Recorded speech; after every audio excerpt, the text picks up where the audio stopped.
हाँ जी दोस्तों, बकरी है क्या पाठा दे मगर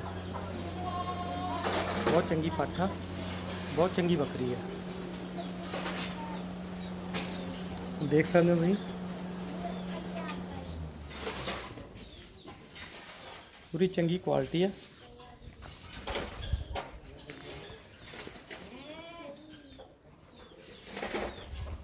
अच्छा,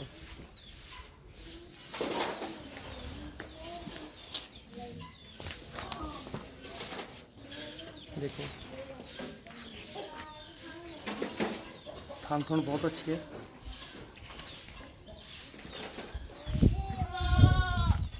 छे दंद है।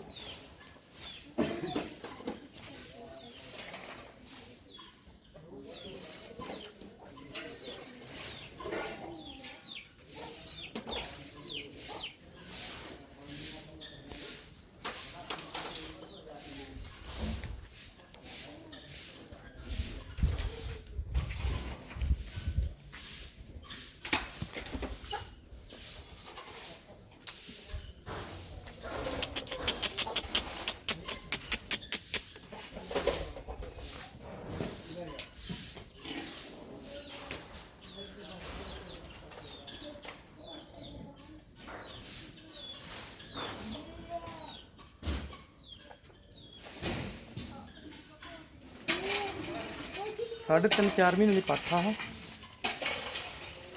मगर ये बकरी है, दुध दिंदी है हजे।